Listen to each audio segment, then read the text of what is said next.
Welcome to the 60 Plus podcast. I'm Janet. And I'm Joe.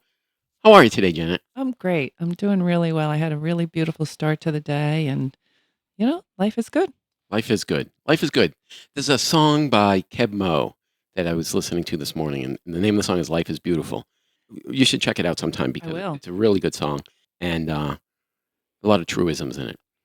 That's a great segue to what we're going to be talking about today. Well, what are we talking about today, Janet? So I came across this thing. Yes, it was on Instagram. It was called The 7 Rules of Life. And I thought, wow, that might make for a good discussion on achieving happiness, 60 plus, staying positive, which is what we like to do. So I thought we might give it a whirl. All right, so we're going to talk about, are there 7 rules of life, did you say? Yeah, 7 rules of life. Yeah. All right, so what are the rules? Well, the first one, which is make peace with your past so it won't disturb your present. I like that.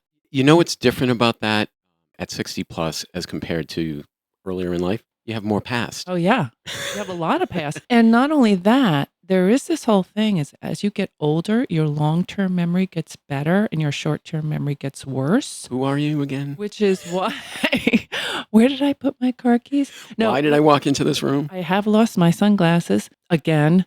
So there's a reason like what older people tell a lot of stories about the past because that's what they're remembering. But I think the overall in terms of happiness, what this means to me is that we don't want to spend a lot of time grieving over the past. Or ruminating. Yeah, It doesn't have to be grieving, but ruminating is sure, but it says make peace with your past, okay. right? So if there are things in your past that you still need to make peace with, do you want to bring those into the present now? And I think it also is in relationship to like living in the present. hmm How can you live in the present rather than enumerating over the past or worrying about the future? So, 2 things that you just said. When we talked to Michelle last time, Mm-hmm. I mentioned how all of your experiences and things from the past are what make you who you are. Right. But you do have some control over that.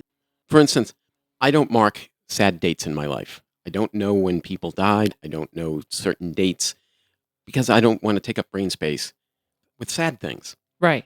Somebody asked me recently, when did your dad die?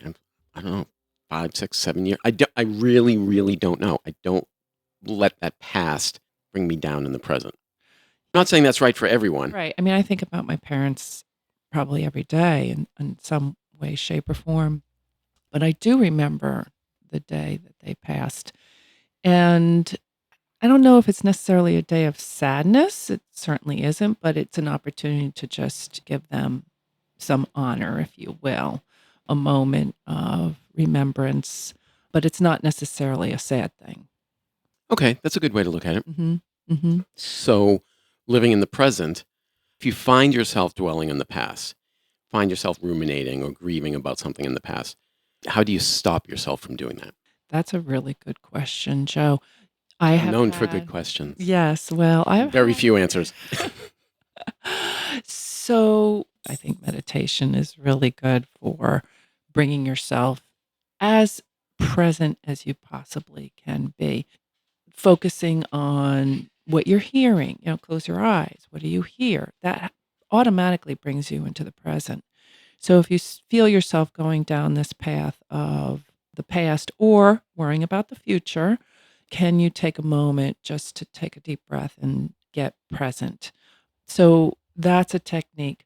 I also had somebody tell me one time, if you need that time to think about something in the past or worry about something in the future, can you maybe set a microwave or something and say, okay, I'm going to give myself 5 minutes. And then once that 5 minutes is up, going to pick myself and move on and continue with my day. I've read and talked to people who deal with people who are depressed, like Mm-hmm. clinically depressed. Mm-hmm. And you can't control what pops into your head. Mm-hmm. So something from the past can pop into your head. When people are suffering from depression, one of the techniques they try to use with them is focus on something else. And it can be something very minor. It can be a picture on the wall. Think about the picture on the wall. What Right. colors are in it? When was Yep. it? What is it a picture of? And that forces those negative thoughts out of your head. Right. And that's actually one of the techniques you use in meditation. People are like, meditation, I can't do that. I can't settle down for long enough. But it's really a matter of taking focus away from everything that's happening around you and putting it into as few things as possible. Is that why in some types of meditation they use a mantra? Yes. Yes. So it Repeating that forces you to mantra. think about that. Yeah, and there's a lot of good reasons to do mantras, positive ones, can actually set new neural pathways. But all of that gets you to thinking in the present terms, focusing in on something that's not going to drag you in the past or put you too far in the future. All right, so make peace with your past and move on from it. That's rule number one, according to this Instagram meme. Right, because if you think about if you're using all this energy in the past or the future, you're missing the present. Oh, that's true. Oh, Yeah, for sure. yeah. So that's number one. All right. So I'm looking at the list. Mhm. Number two is what other people think of you is none of your business. I love that. I like it. I think of it a little differently. What other people think of you is completely beyond your control. Well, So, yes, I think it's being clever, in that sense. It's saying the same thing. This is 7 rules of life or happy life came from stay positive. why spend any time thinking about what other people think of you? It's none of your business. In other words, you're not going to change necessarily what they want to think. When people have perceptions, beliefs, attitudes are even stronger. Somebody has a belief about you, tough to change. Somebody has an attitude about you, even tougher to change. So, why, again, are you using that brain space to your point if it's something you can't really control? Now, certainly how you treat other people is going to reflect back in terms of how they Of feel. course. But I think this goes beyond the behavior and is more about what's happening beneath the surface. My kids are sick and tired of me saying to them, control what you can control. Hmm. What other people think of you is beyond your control, unless what they're thinking of you is because of something you've done to them. So you can control what you do Right. and how you interact with other people. But if you're in your best behavior, you're being your best self, and somebody still thinks ill of you, there's nothing you can do about that. Right. So move on. Don't worry about it. And sometimes you have to disengage from those people that formulate those Yes. thoughts. Yeah, that's a whole nother subject about toxicity and making decisions for yourself in terms of what relationships are good for you and positive in your life and give you some baseline of happiness, if you will. Maybe we should have started the conversation there about, what is happiness? I've heard it said that it's not joy, it's not sadness. Those are moments. Happiness is sort of how we carry ourselves and what is the baseline? Where is our starting point? And I think that if you are surrounded by people who drag you down or, you're in a relationship that's toxic, that can certainly have a terrible effect on that. Some people, when they're in a not healthy relationship, what they want to do is try and change to improve what the other person is thinking of them. There's no need to do that. If someone's trying to make you change to think better of you, that might not be the right person to be hanging out with. Well, you can't really change somebody, can you? Only they can change That's true. for themselves. Control what you can control. Right. And that's yourself. All right. What's the next rule? Time heals almost everything. You put a lot of emphasis on the I almost. did. Give it time. There's no nevers always. So I think it's good that they put the word almost in there. If you said time heals everything, It doesn't. I think that's an impossibility. And as we get to later years in life, becomes more true. There are some things that just can't be healed. Which is kind of sad to It is sad. And I think this is also the relationship with pain. I always say that pain is very personal and healing has no timeline. It can take you a long time to get over something, and that's okay. You have to be kind to yourself. As I say, give it time. But there's also ways in which a person can choose to heal. We can help ourselves heal, or we can hold on to the pain. And I know people who do that. It's almost like, well, if I don't feel this pain or if I don't feel this anger, this hurt, what is going to be there when I let go of it? And that you really have to turn the mirror in on yourself to say, okay, I'm letting go of this. So that opens me up for a whole new attitude and a whole new way of being. And that can be scary sometimes. So I think that we're all human. We're going to suffer. That is part of Part of the being human experience. right? That's part of the human experience. How we choose to be in that suffering is what we are in control of. Sometimes you just have to surrender to it, but you have to know when to stop doing that too. Right. Back to the microwave timer. Okay, I've just been really hurt. I'm going to give myself 5 minutes. Well, if you've been really hurt, I don't know that 5 minutes is necessarily enough. As I said, it's a timeline that it's kind of personal. The healing part is personal. It's going to take what it's going to take. Can you do things to try to accelerate it? Maybe, maybe. But those wounds can go deep sometimes, and we might pretend like, oh, everything's fine. I'm fine. But then, You're masking it. get really down in there, Mhm. you might find some pain. This relates very much to rule number 1, which was make peace with your past. Mm-hmm. So if you can't make peace with your past, healing is going to be more difficult. Yes. So rule number 4, no one is in charge of your happiness except you. This is kind of what I just was saying. Right. It's like that's a choice. How you choose to suffer or pain, how you choose to deal with your pain is a choice. This is kind of the flip of that. You are in charge of your happiness. You can't be like, oh, well, when I meet the right person, they'll make me happy. No, that comes from within. It does. It's a decision to be happy or not. In many situations, you can say, well, I haven't met the right person, so I'm not going to be happy. That's what's missing from my life. You can be by yourself and be happy. Absolutely. 100%. I strongly believe it's a decision. You have to decide to do that. It's not an external force on you making you happy or unhappy. It's also how we define this happiness.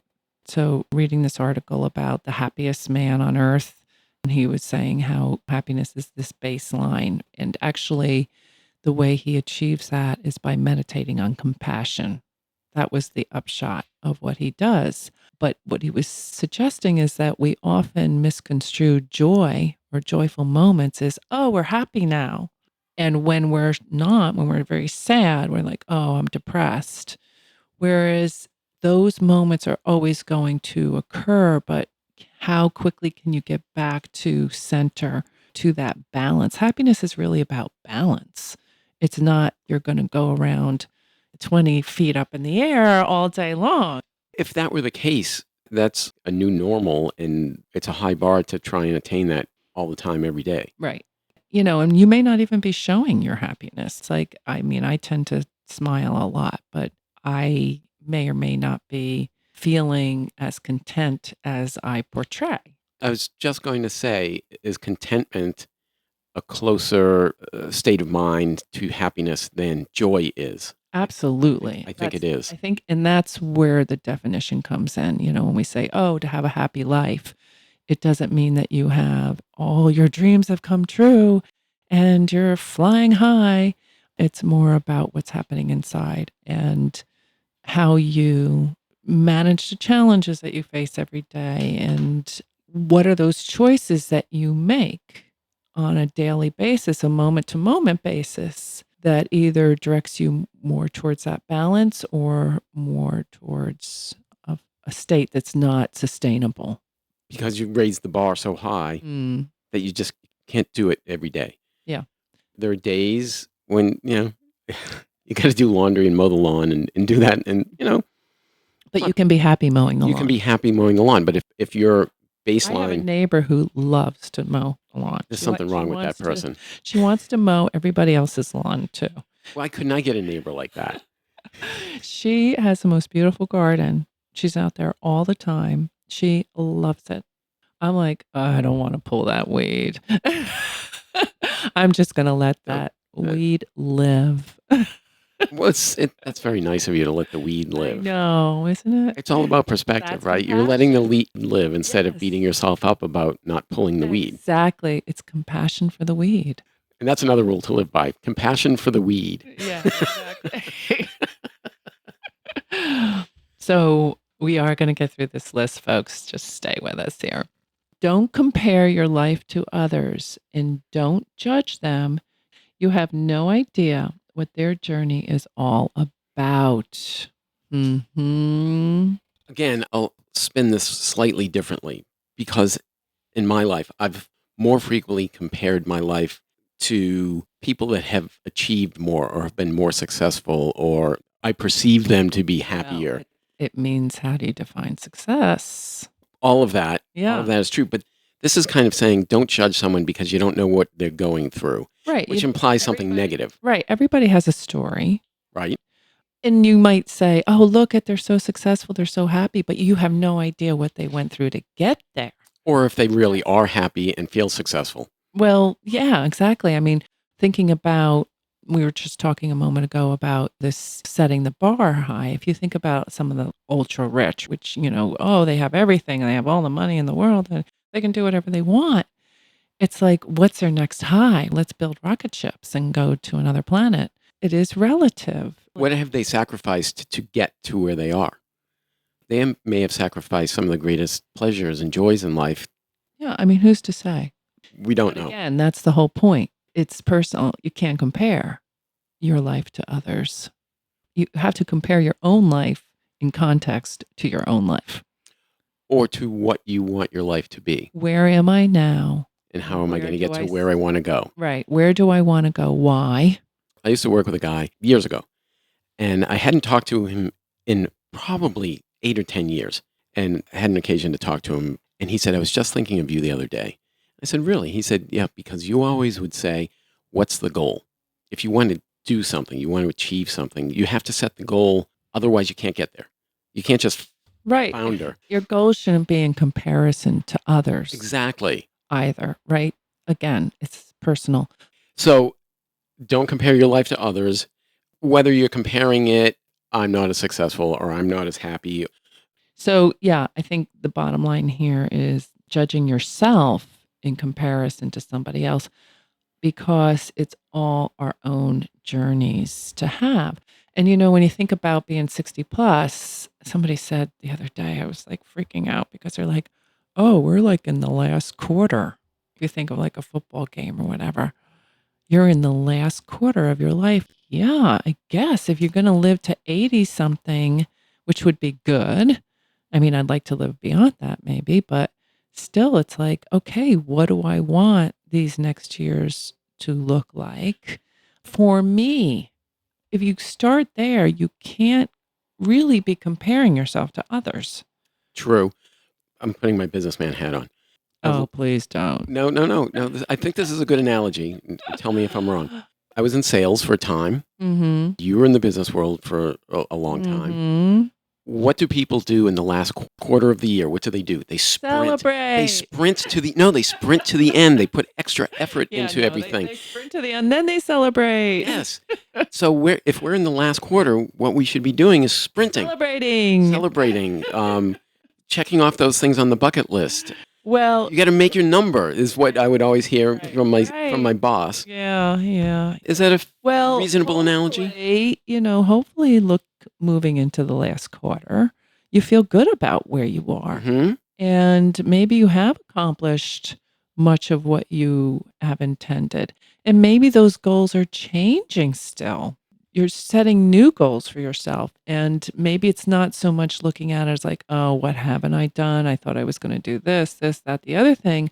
But shifting what's important and shifting your shoulda, woulda, couldas into that contentment. What is going to make me content in the end, right? We all want to go with a smile on our face, back to the smiling, with true contentment in our heart.